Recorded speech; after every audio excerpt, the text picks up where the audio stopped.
ওজন কমানোর জন্য ডাক্তারদের ডায়েটের অন্যতম উপাদান ফল। তবে আপনি জানেন কি এমন কিছু কিছু ফল আছে যা খেলে বাড়তে পারে ওজন? ফলে আপনার রুগ্ন স্বাস্থ্য মোটা হবে প্রাকৃতিকভাবে। আজকে এমনই 5টি ফল নিয়ে আলোচনা করব যা খেলে আপনার স্বাস্থ্য বেড়ে যাবে। এর 1 নম্বরে রয়েছে কলা। কলা আমাদের অন্যতম পছন্দের খাবার, যা পাওয়া যায় সারা বছরই।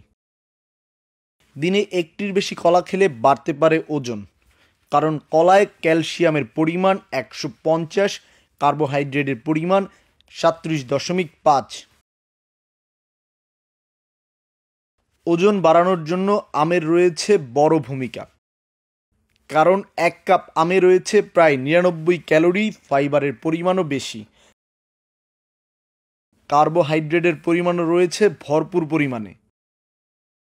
তাই ওজন বাড়ানোর জন্য বেশি বেশি আম খাওয়া উচিত। আনারসে রয়েছে অ্যান্টিঅক্সিডেন্ট, যা যত্ন নেয় শরীরের। জ্বরের সময় বিশেষজ্ঞরা আনারস খাওয়ার পরামর্শ দেয়।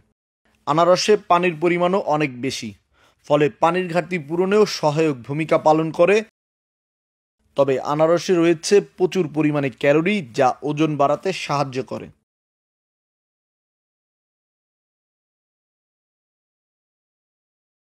খেজুরকে বলা হয় সুপারফুড। পুষ্টিগুণ সম্পূর্ণ ও প্রাকৃতিক শর্করা ও ক্যালোরি সমৃদ্ধ সুস্বাদু এই খেজুর। একটি ভালো মানের খেজুরে 66 থেকে 70% ক্যালোরি থাকে। ফলে একবারে 5 থেকে 7টি খেজুর খেলে 400 থেকে 500 ক্যালোরি পাওয়া যায়, যার 70%ই আবার চিনি। তাছাড়া উচ্চ গ্লাইসেমিক যুক্ত হওয়ায় এর শর্করা দ্রুত রক্তে মিশে গিয়ে রক্তের শর্করার পরিমাণও বাড়িয়ে দেয়, যা মোটা হওয়ার জন্য অন্যতম সহায়ক। 1 কাপ আঙুরে 15 থেকে 20 গ্রাম চিনি থাকে। তাছাড়া প্রাকৃতিক শর্করার পরিমাণও বেশি, ফলে রক্তের শর্করার পরিমাণ বাড়িয়ে ওজন বাড়াতে সহায়তা করে। প্রাকৃতিকভাবে ওজন বাড়ানোর জন্য এই ধরনের ফলগুলো বেশি বেশি খেলে ওজন বাড়ানো সম্ভব। Desk report, B news.